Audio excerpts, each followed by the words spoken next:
Tonight on WTOP Nightly News, changes are coming to SUNY Oswego's housing policy. Find out what's new.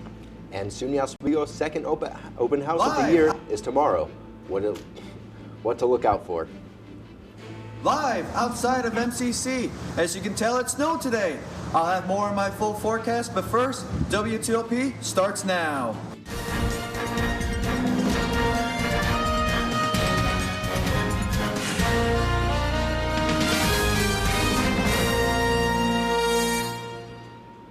Good evening, and thank you for joining us. I'm Julianne Fike. And I'm Austin Claus. Snow is finally back here in Oswego. With more on the conditions outside, here's Storm Team 10 meteorologist Christopher Convis. Thanks, guys. Yes, as you can tell, if you walked today for your classes, it was snowing, but it was still a little warm enough not for it to accumulate. But I'm by this pile of mulch, and you can see some of the snow is still here. And you can see there is a few flurries in the sky right now that will be continuing on into the night. It will become more aggressive into morning hours for your morning classes, which I'll have all more in my full forecast. But first, back to the desk. Thanks, Christopher. Tomorrow is SUNY Oswego's second open house of the semester. Students looking to attend the school in the future are highly encouraged to attend. The open house has campus tours, presentations on administration, financial aid, student life, and more. The open house also has an information fair with campus partners, academic departments, student clubs, and organizations. The event begins at the Murano Campus Center at 10:30 a.m. and it ends at 5. The campus is urging all attendees to park and check in 15 to 20 minutes early. This year's Veteran Day lunch starts at 11 a.m. Tuesday in the Battle Buddy Center at Sheldon Hall. The lunchathon is to honor those who served and sacrificed in the United States military. All veterans, military-connected students, faculty, and staff are welcome to attend. People can enjoy a complimentary lunch, connect with others, and celebrate those who have served. Syracuse is hosting a mini job fair this Wednesday on James Street. Students looking for career paths and job opportunities for their future are invited. Many businesses will be at the event, like Pathfinder Bank, CNY Centro, and First Student Inc. The event is taking place from 10 a.m. to 1 p.m. Students are encouraged to bring a resume and dress professionally. The Latino Student Union is hosting their 48th annual Raza y Ritmos dinner. The meal is dedicated to embracing members' roots and showing the rhythm that connects everyone. Participants can eat, dance, and celebrate with Latin culture. The dinner will have live performers, a DJ, a photo booth, and authentic Latin cuisine. Tickets cost $20 for students and $25 for faculty and the public. The event begins at 7 p.m. on Saturday. ResLife has recently made changes to housing here on campus. Reporter Gianna Cowell has more on the new rules. With the closing of Johnson Hall, ResLife has turned Cayuga and Fennell into freshman-only dorms. ResLife shared this through an email on November 3rd.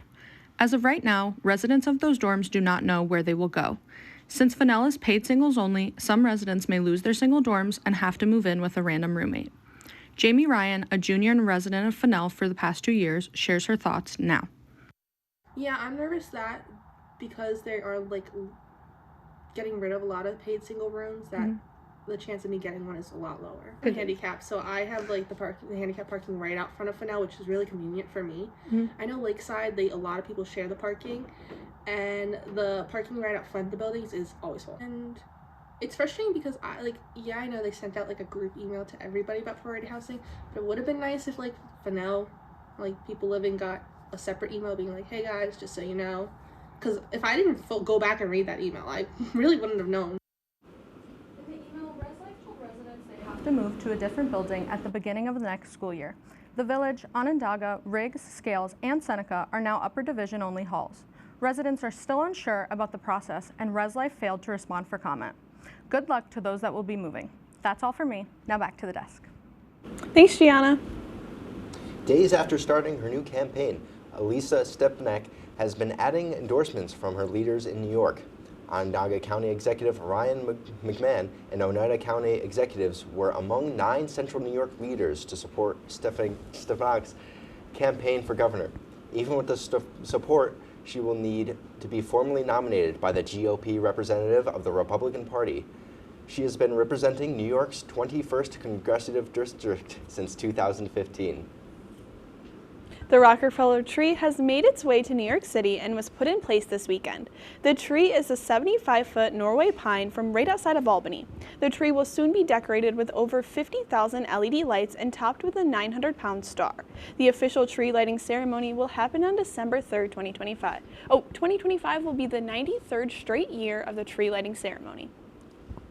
New York City Mayor-elect Zoran Mamdani has announced adding his additions to his staff. Mamdani has appointed Dean Fuyan to Deputy Mayor and Ellie Bisgard Church to Chief of Staff. Fuyan was the Chief of Staff under the former NYC Mayor Bill de Blasio.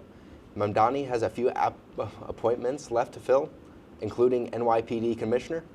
Jessica Tisch has been asked to stay in her role, but is unknown if she will keep the position. Still ahead tonight, a housekeeper going into the wrong house turns fatal. Plus, is there an end in sight for the government shutdown? Stay tuned on WTOP-10.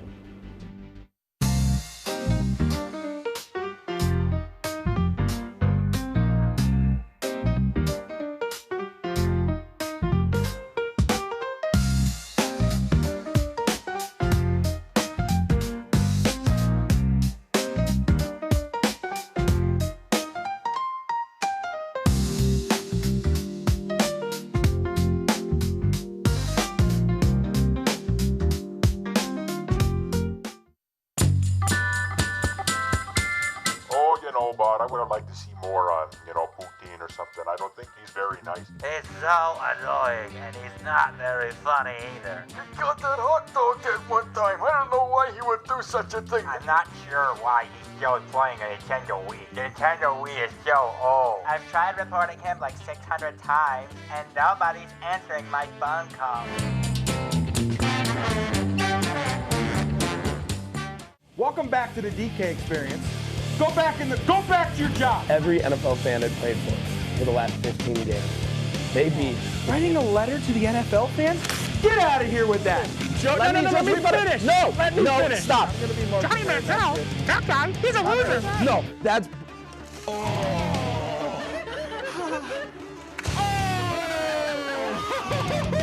Watch the DK experience. What we do here is go back. Cooked. You know it's cooked when it's not raw anymore. Gordon Ramsay in the seat here. Cat cam. Because Kenny pulled a picture of him. Yeah. Yeah.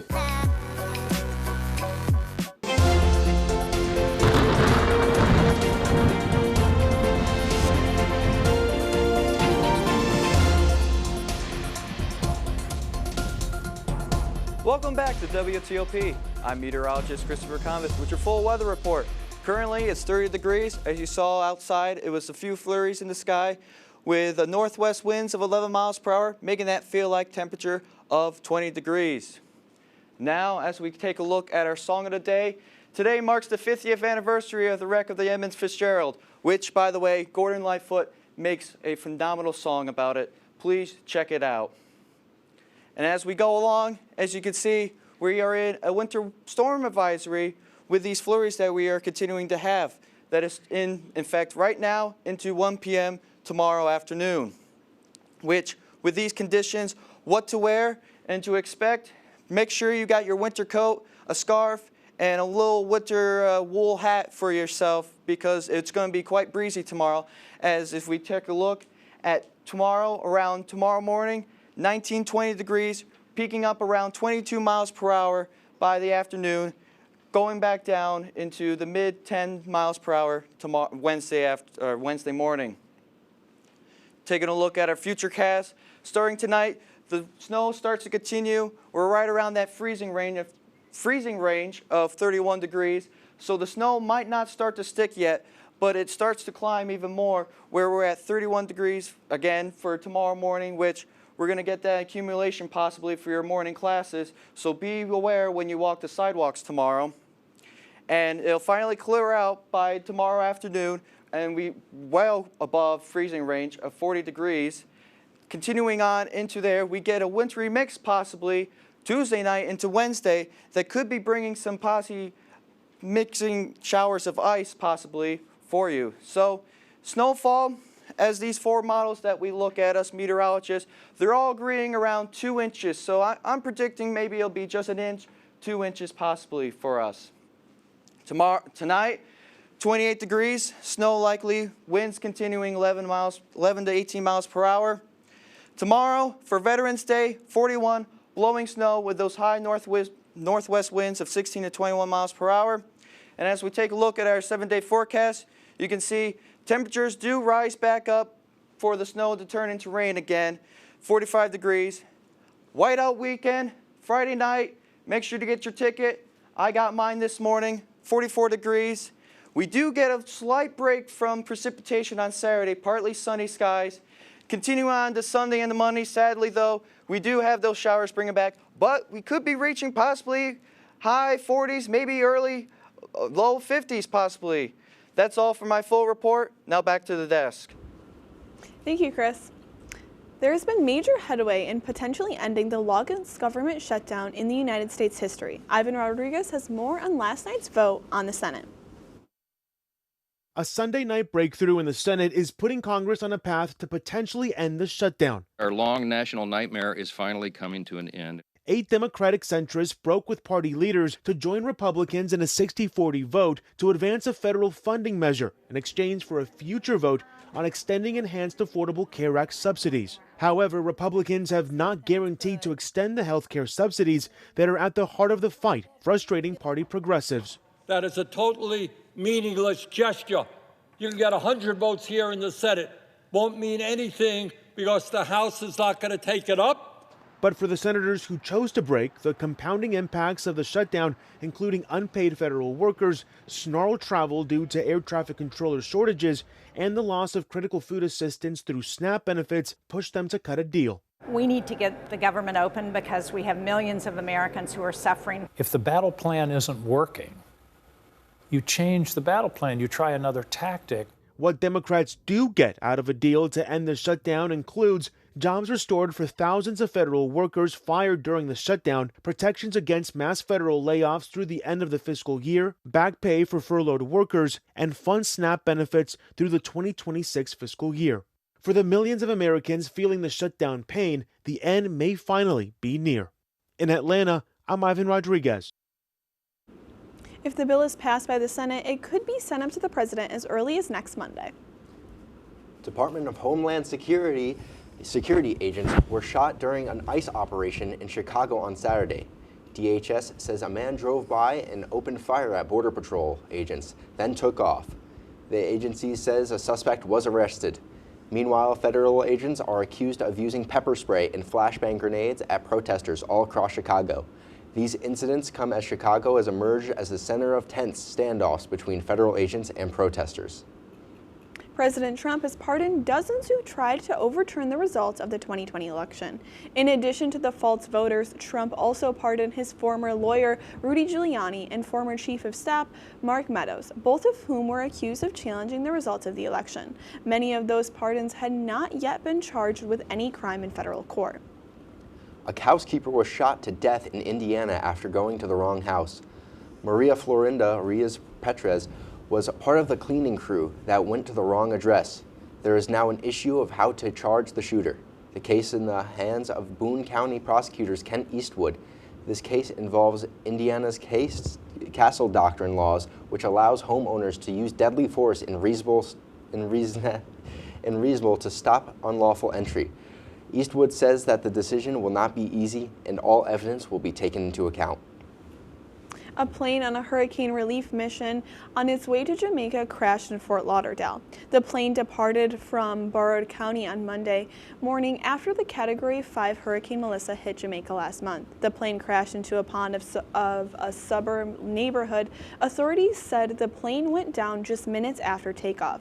No homes were damaged and no one was hurt in the incident. The Supreme Court declines to revisit the landmark decision regarding the constitutional right to same-sex marriage. The appeal was issued by former Kentucky County Clerk Kim Davis. After refusing to issue marriage licenses to same-sex couples, Davis is now facing $360,000 in legal fees and damages. The appeal gained a lot of attention after the overturning of Roe v. Wade and fears about possible overturn of Obergefell Hodges versus Hodges have been growing since then. The Supreme Court didn't explain its reason to deny. When WTOP-10 Nightly News continues, what happened during today's meeting between Trump and Syria's new president? And the aftermath of another typhoon hits the Philippines. All that and more right after this.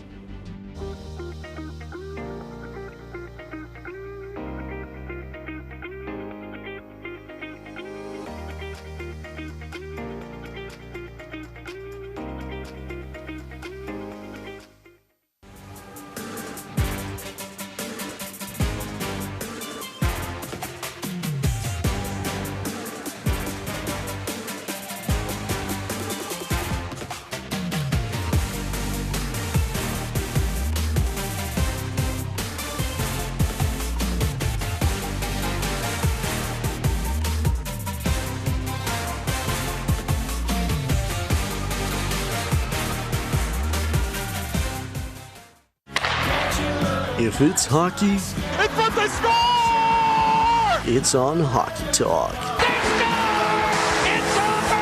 Join Rob Finger and his panel of guests. Their behavior against easy teams. How do you lose to the Bruins twice? As they take you through the hockey world. We welcome you with open arms. Tune into Hockey Talk, Mondays at 9:30 after East Coast hockey games. Only on WTOP.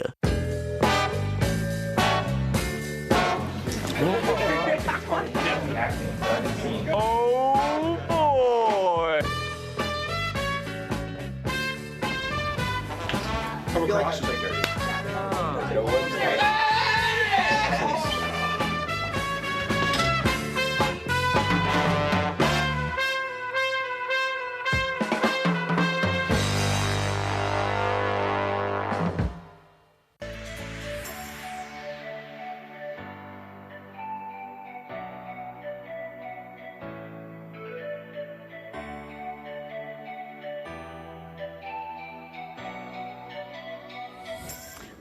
Welcome back to WTOP-10 Nightly News.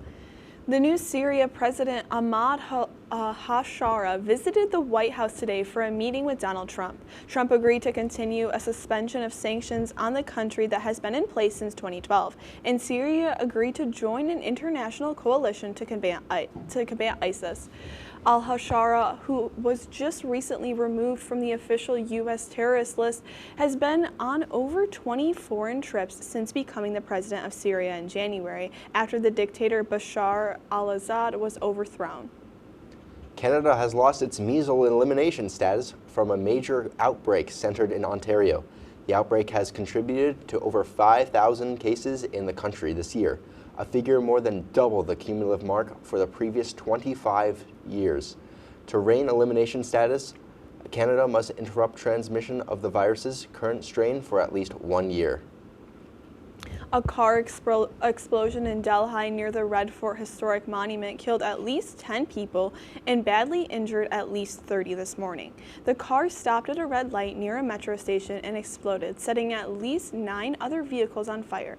Many areas of importance, including transit centers and other heritage sites around the nation, have been put on high alert. The Red Fort Monument is an UNESCO World Heritage Site visited by millions of people annually. The cause of the blast is still under investigation. A second typhoon within 1 week slammed into the Philippines yesterday, killing at least 8 people and displacing more than 1.4 million others. Typhoon Fenghuang is over 1,000 miles wide, with winds over 115 miles per hour and gusts up to 143 miles per hour. Last week, Typhoon Kalamanji killed at least 244 people in the country. The Philippines has faced a series of major natural disasters in recent time. The president of the Philippines Disaster Resilience Foundation, Butch Mealy, spoke about the impact of the recent natural disaster on the island nation. Well, right now we're looking at Central Luzon. It just passed the island of Catanduanes.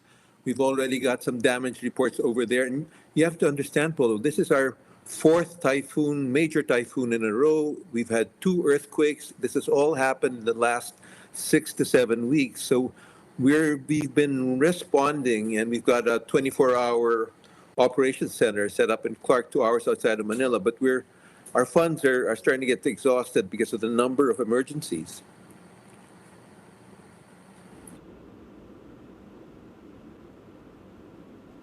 The full impact of Fenghuang remains to be seen, but officials says its rain still poses danger, especially in the capital region. Over 300,000 people remained in evacuation centers today, and some homes and roads remain blocked by landslides.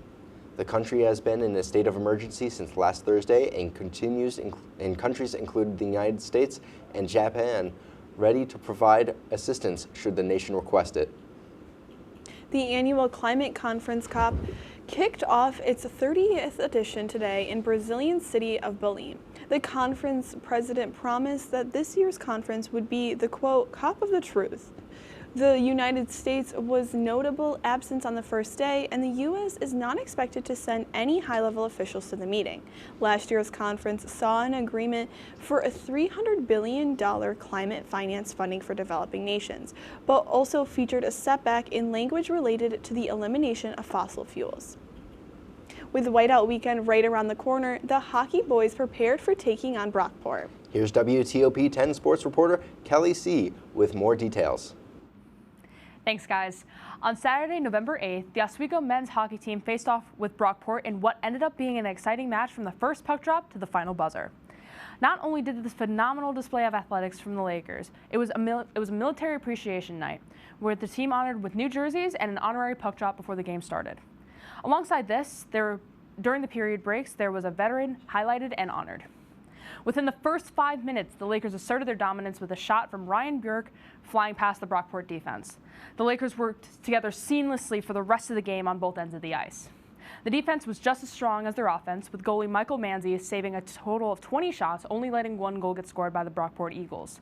On top of that, the Lakers told the Eagles, "Let's get physical," and caused some body slamming and some roughhousing throughout the entire game. The Lakers kept the pressure up on offense, racking up another shot in the second period from Connor Gato, and an additional 2 in the third by Tommy Bannister and Josh Simpson. The game ended on a Laker win with a score of 4-1. It was a true show of athleticism from the team as a whole, and brings the team to a total of 2 wins and are undefeated and are keeping the undefeated streak going. The Lakers now set their sights on the biggest game of the season, where they take on their rivals, the SUNY Plattsburgh Cardinals, on Friday the 14th at 7 p.m. This is the game of the season. Be sure to get your tickets or tune in online.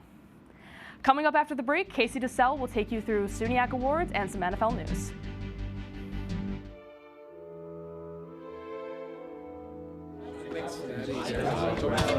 Get rid of all the questions.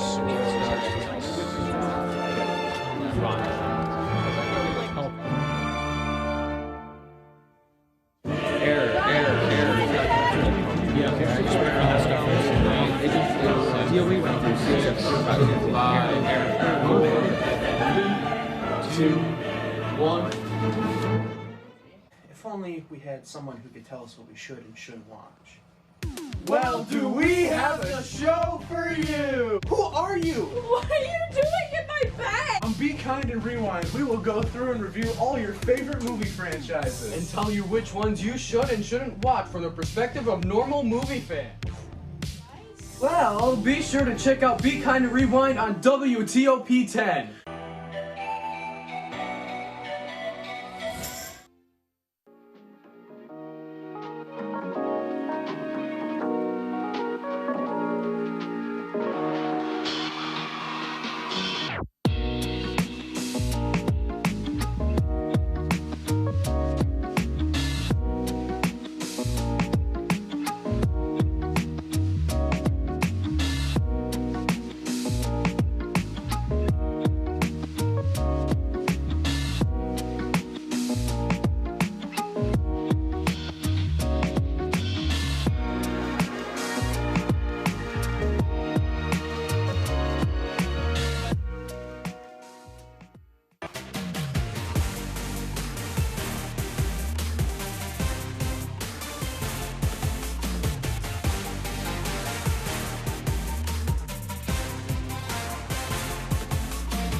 News. I'm Casey DeSalle with your Sports Rundown. The men's and women's swim team dominated this past weekend, winning both their meets against Hobart and William Smith College. On top of both teams taking home the victory, Antonia Medina and Jana La Ferrera both landed themselves some hardware, winning the SUNYAC Swimmer of the Week award. La Ferrera and Medina will both look to keep the momentum going this Saturday in Fredonia at 1 p.m. Sitting with the SUNYAC Awards, the Lakers' very own Gavin McCarthy was named the men's ice hockey goaltender of the week. McCarthy made his first start against number 5 Geneseo on the road this past weekend and recorded 54 saves. The brick wall did not let any goals by, fueling a Lakers 1-0 victory. Lakers will be home again this Friday to face the Plattsburgh Cardinals in the annual whiteout game. Puck drop is at 7 p.m. Moving on up to the pros, it's MLB award week and everyone wants to know who is going to be taking home each MLB coveted prize. So far, Nick Kurtz has won the AL Rookie of the Year and Drake Baldwin won the NL Rookie of the Year. The rest of the awards will be announced tomorrow through Thursday at 7 p.m., ending with the MVP award. Moving on over to the gridiron, following another double-digit blown lead, the New York Giants have decided to part ways with head coach Brian Daboll. After winning Coach of the Year for the 2022 season, Daboll's record was 11-33, which is the second worst record in the league over that period. Assistant head coach and offensive coordinator Mike Kafka will take over the reins as interim head coach going forward. Now let's head to SoFi Stadium, where the Pittsburgh Steelers face off against the Los Angeles Chargers. Keenan Allen looks to make history in this one, coming into the game just one reception behind Antonio Gates on the Chargers' all-time receiving list. Getting the action here, the Steelers up 3 with the ball. Aaron Rodgers backs in the end zone, and he gets sacked by Khalil Mack for a safety. Chargers on the board here, it's 3-2. Moving ahead, nearing the end of the first half, Rodgers takes the snap, drops back, and fires the ball over the middle, picked off by R.J. Mickens. That's Mickens' second pick of the year, and the Chargers have a prime opportunity to score right here. And they'll do just that. Justin Herbert throws a dart to Ladd McConkey on the slant route. The Chargers go up 12-5 after the PAT by Cameron Dicker, heading into the halftime.